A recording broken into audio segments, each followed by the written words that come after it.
les génériques de Michael Haneke observent et philosophent. Pas de fantaisie dans ces génériques, ni de mention trop personnelle. Pourtant l'apparente austérité, froideur de ces génériques porte les stigmates de ses histoires, de ses intentions, de son style même.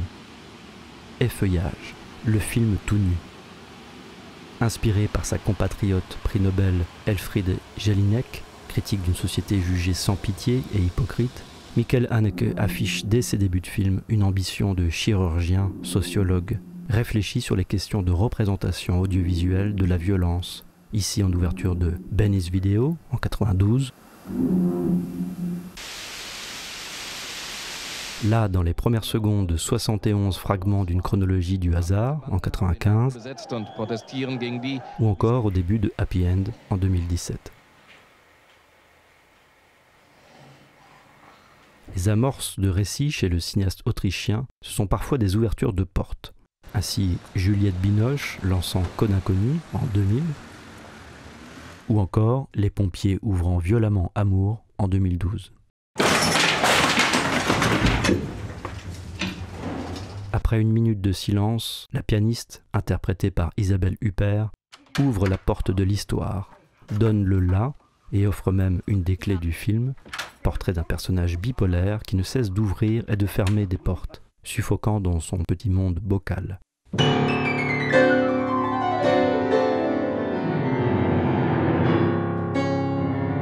Le générique imprime ainsi d'emblée, par son montage visuel et sonore, cette même bipolarité, via des raccords cut soudains et des micro-respirations.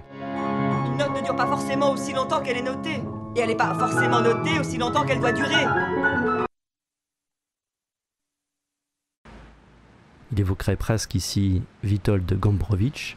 La douleur est le point de départ de l'existence, l'épreuve essentielle, par quoi tout commence et à quoi tout se ramène.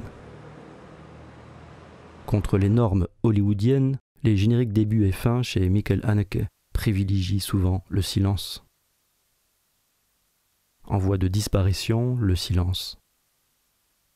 Vertige de notre temps, mais puissant allié des génériques. Ici, dans Le Temps du Loup, en 2003, l'expérience filmique tâtonne. La supposition va et vient. Comme nos oreilles n'ont pas de paupières et qu'on entend avant même de naître, le générique recompose cette même biologie et fait mesurer le temps comme l'écrit au public.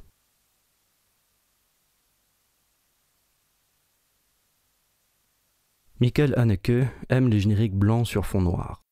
Ici par exemple au début et à la fin du Ruban blanc en 2009.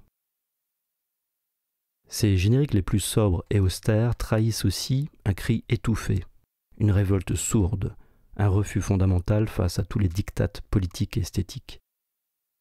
Il nous rappelle que le XXe siècle a connu deux inversions, le passage du tableau noir au tableau blanc pour éduquer la jeunesse, et le passage de l'encre noire sur papier blanc dans les livres au générique blanc sur fond noir dans les films.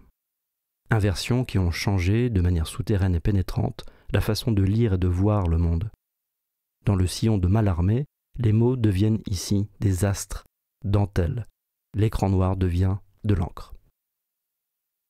Du noir seul, je vois la vie sortir, écrivait Henri Michaud. Le noir ramène à l'origine, base des sentiments profonds. De la nuit vient l'inexpliqué, le non détaillé, le non rattaché à des causes visibles. L'attaque par surprise, le mystère, le religieux, la peur, et les monstres, ce qui sort du néant et non d'une mer. Comme en ouverture et en clôture d'Amour, le générique L'air de rien, chez Michael Haneke, est un presque rien qui change tout, pour détourner ici Jankélévitch. Alors certes, on pourrait vivre le film sans ce je ne sais quoi, mais peut-être pas si bien. Mue nymphale. Le générique éteint et éclaire la salle obscure. Réveil paradoxal. Métamorphose. Avec Funny Games en 1997 et son remake américain en 2007, réalisé plan par plan, Michael Haneke cultive une ouverture sonore volontairement outrancière et décalée par rapport à l'image. En portraitiste de notre monde manichéen, binaire, schizophrénique, le cinéaste travaille les oppositions, les confrontations. Un peu comme chez Delacroix, le générique ici sent bouillir en lui des forces contraires. En copiant-collant ces deux ouvertures, le cinéaste autrichien n'entend pas faire de bons films avec de bons sentiments. Ces génériques, sans sensiblerie, en posent immédiatement le principe et le troublent. C'est le mot même de certains commentateurs de Paul Klee. Pour entrer dans ces tableaux, il suffit d'avoir soi-même gardé conscience de vivre dans un monde d'énigmes.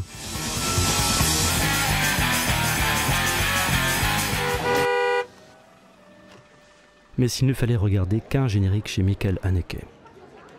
Alors que le plan final de Caché en 2005 recèle un secret, une énigme, et suggère une nouvelle interprétation du récit, le générique d'ouverture démarre, lui, dans une rue de Paris, face à une maison sous surveillance anonyme. Michael Haneke transforme à nouveau le générique en miroir, en métaphore mystérieuse, lacérée ici par des lames de mots, comme écrit à la machine. On pense alors aux œuvres si caractéristiques du lettrisme, mais aussi aux toiles lacérées de Lucio Fontana, et au nouveau réalisme d'un Jacques Villeglé, par exemple.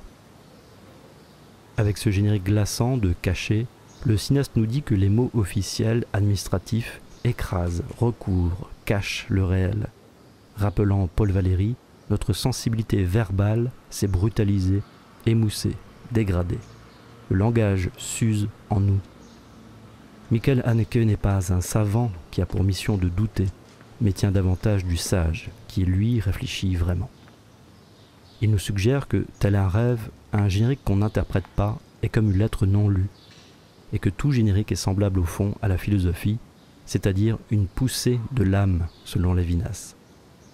Bref, l'art des génériques chez Michael Haneke comme scalpel ciné-philosophique.